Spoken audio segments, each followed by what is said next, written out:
les menstrues, les règles et le Coran. On entend tellement de choses sur ce sujet, entre ceux qui interdisent de lire le Coran, ceux qui autorisent à le faire avec un téléphone ou une tablette, ceux qui parlent de porter des gants pour le toucher, etc. Il est temps de remettre les textes du Coran et de la Sunna au centre et d'étudier les différents avis sur la question et voir quels sont les avis qui sont pertinents, car il y a une véritable maslaha, un véritable intérêt pour les femmes qui sont parfois indisposées et qui ont besoin d'être connectées à la parole d'Allah subhanahu wa ta'ala sans en être privées, parfois pendant une semaine, 8 jours, 10 jours, voire 15 jours pour certaines femmes. Alors parfois, certains penchent pour un avis ou une école de façon aveugle, par mimétisme, par imitation, parce qu'ils ont appris des avis comme ça, et puis ils les transmettent sans véritable connaissance de ces avis, et surtout de leur argumentation, sans savoir si ces argumentations sont authentiques ou pas. Alors, concernant le fait de toucher la copie du mushaf, donc le Coran en arabe qu'on appelle le mushaf, on ne parle pas ici d'une traduction puisque ça n'est pas un mushaf, pour la majorité des savants, il est interdit à la femme en période de règles ou de lochi, donc c'est le sang que la femme a après avoir accouché, ou aussi à la personne qui est en état de janaba, donc un homme ou une femme, après avoir eu des relations intimes, de toucher la copie du Coran. Et pourquoi? Parce qu'il se réfère à un verset du Coran dans lequel Allah subhanahu wa ta'ala dit La yamassuhu illa al-mutahharun. C'est-à-dire, seuls les purifiés peuvent le toucher dans Surat Al-Waqi'ah. Donc, les savants disent que ce verset, en réalité, il parle des anges. Que ce Coran dont on parle, que seuls les purifiés touchent, il s'agit en fait d'un noble Coran qui est à un endroit qu'on appelle al-Lawh al-Mahfouz, la table bien gardée qui est dans le ciel. C'est un endroit dans le ciel, d'accord, où est le Coran, où il se trouvait avant d'être révélé au prophète sallallahu alayhi wa sallam, d'accord.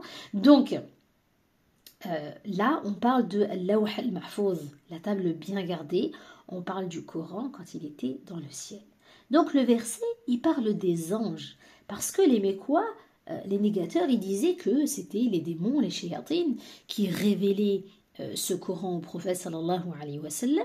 Donc c'est comme si Allah azza wa jalla leur répondait, comment voulez-vous que les shayatines, les démons, lui révèlent le Coran alors qu'il est placé dans la table bien gardée auprès d'Allah subhanahu wa ta'ala, que seuls les purifiés, c'est-à-dire les anges, peuvent toucher. Donc ce verset n'est pas explicite quant à l'interdiction de toucher le mushaf pour la femme en état de menstrue, de lochi, ou pour l'homme et la femme en état de janaba. Aussi, Allah subhanahu wa ta'ala dit que seuls les anges le touchent. Et il n'y a pas de lien avec le fait de faire ses ablutions pour toucher le mushaf. Donc là, on parle de deux choses différentes. D'un côté, on parle de Coran sur les tablettes bien gardées, et de l'autre, on parle du mushaf. Et d'un côté, on parle des anges, et de l'autre côté, on parle des musulmans. Donc il n'y a absolument aucun rapport. Aussi, dans le verset La yamassuhu illa al-mutahharun, la lettre lem ici, c'est le lem de la négation et pas le lem de l'interdiction. Donc quand on dit seuls les purifiés ne le touchent que les purifiés, c'est de la négation et ce n'est pas de l'interdiction. Okay. Donc ensuite, ceux qui interdisent aussi à la femme indisposée ou la femme en état de lochi ou à la personne en état de janaba de toucher le mushaf se basent aussi sur un hadith où le prophète sallallahu alayhi wa sallam dit La yamassuhu illa tahir. Seul un être pur peut toucher le Coran. Et il se base aussi sur un hadith prophétique, ne peut toucher le Coran qu'un être pur. Donc, en ce qui concerne ce hadith, donc seul un pur peut toucher le mushaf, tous les savants du hadith, à l'unanimité, disent que c'est un hadith qui n'est pas authentique, que c'est un hadith da'if, c'est un hadith faible, à l'unanimité des savants du hadith. Donc rien interdit de toucher le mushaf. Donc on revient à la règle de la licéité originelle, on ne peut interdire quelque chose en l'absence d'un texte authentique. C'est-à-dire que je ne peux pas interdire quelque chose sur la base d'un texte qui est dhaïf, qui est faible. Et aussi, il n'y a aucun texte qui rapporte que le prophète sallallahu alayhi wa sallam l'avait interdit aux femmes. Donc ceux qui autorisent le fait de le toucher le font parce qu'il n'existe aucun argument ni texte authentique qui l'interdit. Certains disent que la femme qui a ses menstrues ne peut pas prier parce que le sang est une impureté. Mais la première des choses à rappeler, c'est que la femme qui est indisposée n'est pas impure. La femme, ni la femme ni l'homme sont impurs. Le prophète sallallahu alayhi wa sallam dit dans un hadith authentique, rapporté par Al-Bukhari et Muslim, « Inna al-mu'mina la yanjis » Ça veut dire quoi? Ça veut dire le croyant ne peut pas être impur. Et ça, c'est un hadith qui est authentique. Donc on ne peut pas dire lorsque l'on est indisposé, je suis impur en ce moment, j'ai mes menstrues. Donc le croyant n'est pas impur. Donc on est dans un état de hadath, dans un état d'indisposition, mais pas d'impureté. Et cet état d'indisposition rend interdit effectivement la prière, par exemple, mais pas le fait de toucher le mushaf, parce que ça n'est écrit nulle part. Et si le sang est une impureté, effectivement, il faut savoir que la femme, elle ne prie pas parce qu'elle a du sang et que le sang est impur, mais parce que Allah subhanahu wa ta'ala a qualifié les menstrues comme une gêne et qu'il en a fait la raison d'être pour ne pas prier. L'impureté en elle-même, elle n'empêche pas la prière. Parce que, vous le savez, si quelqu'un a une impureté sur lui, la prière, elle reste obligatoire pour lui. Si quelqu'un a une impureté sur lui, il doit tout simplement enlever l'impureté et prier obligatoirement. Donc la femme qui a ses menstrues, elle ne prie pas à cause de l'impureté. Il n'y a aucun rapport avec le fait qu'elle ne prie pas. Donc le Coran dit que les menstrues sont une gêne. Et aussi le fait de dire qu'il faille porter des gants parce que les menstrues sont une impureté ne tient pas. Il n'y a aucun dalil dans le Coran ni dans la sunna de notre bien-aimé prophète sallallahu alayhi wa sallam qui dit cela, même si des anciens ont pu le dire. Les mains de la femme indisposée ne sont pas impures. D'ailleurs, le Nabi alayhi wa sallam avait demandé à Aïcha radiallahu anha de lui donner un tapis de la mosquée. Et elle lui a dit, mais je suis indisposée, j'ai mes règles. Et le prophète alayhi wa sallam, il lui a dit quoi? Il lui a dit, Inna haydwataki laysat biyadik. Tes menstrues ne sont pas dans tes mains. C'est-à-dire que tu ne les contrôles pas. Donc donne-le-moi quand même. Donc s'il n'y a pas de texte, qu'il n'y a pas de logique, alors les choses sont claires. Concernant maintenant le fait de lire ou réciter le Coran, certains savants interdisent à la femme indisposée et à la personne en état de janaba de lire ou de réciter des versets du Coran parce qu'il y a un hadith de Ali ibn Abi Talib radiallahu anhu qui dit que rien ne séparait le prophète sallallahu alayhi wa sallam du Coran si ce n'était l'état de janaba. Et d'autres autorisent de lire le Coran dans ces états. Pourquoi? Parce que ce hadith de Ali ibn Abi Talib est un hadith daïf. C'est un hadith faible et donc ça ne peut pas être une argumentation juridique. Et il y en a qui appuient ce hadith par une autre version dans laquelle Ali radiallahu anhu aurait dit « J'ai vu le prophète sallallahu alayhi wa sallam faire ses ablutions, puis réciter quelques versets du Coran et dire « C'est ainsi pour toute personne n'étant pas en état de janaba. » Quant à la personne en état de janaba, il ne lui est pas permis de le faire, ne serait-ce qu'un verset. Mais Al-Albani dit que ce hadith présente deux défauts.